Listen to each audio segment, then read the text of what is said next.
এটা একটা small bathroom, যার দরজাটা এরকম লাগানো হচ্ছে, সবে কাজ চলছে এখনো।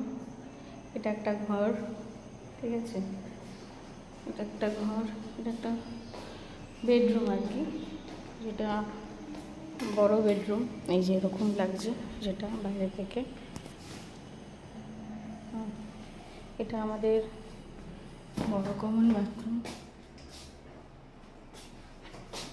এখনো ফাইনাল টাচ কমপ্লিট হয়নি, এখন রঙের কাজ হচ্ছে, তাই জন্য এরকম লাগছে।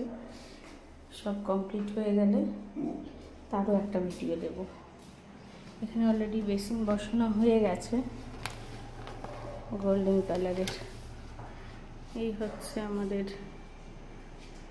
এটা একটা ওয়ার্ড্রপ বানানো হবে। এটা আমাদের ডাইনিং হল, ওপেন কিচেন করা হচ্ছে।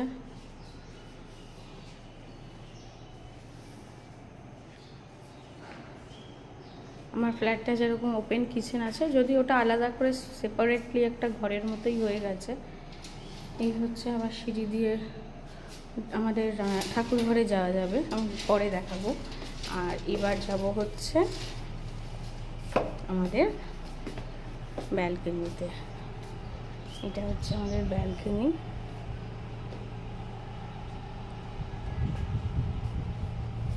ব্যালকনি থেকে এই রুমটা দেখা যাচ্ছে।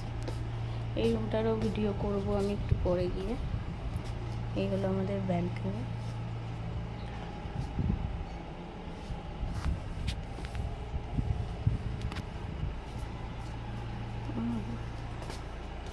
কেমন লাগছে?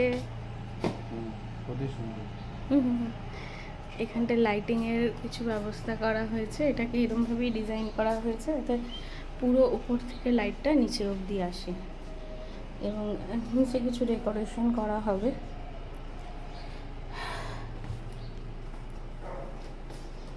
এটা আর একটা রুম, এটা আর একটা রুম, বেডরুম।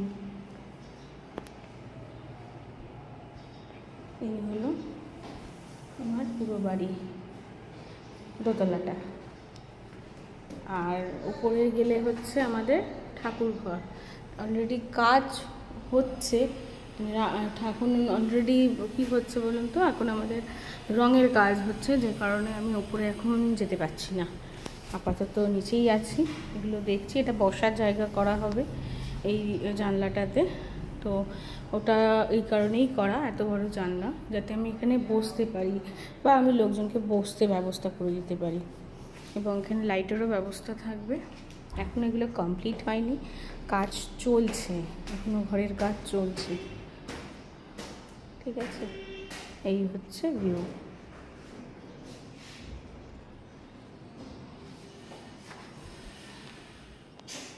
জানলা খোলা যাচ্ছে। এটা আমাদের ঠাকুর ঘর।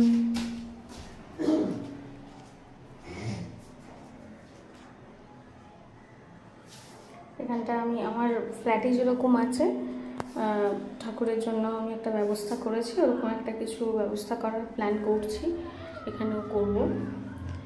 আর এটা আমার পছন্দের ছিল, রাধাকৃষ্ণটা, তো এটা এখানে লাগানো হয়েছে, ভীষণ সুন্দর। এই হচ্ছে আমাদের ঠাকুর ঘর, ঠিক আছে, যেটা আমাদের 3 তলার ঘরে আছে।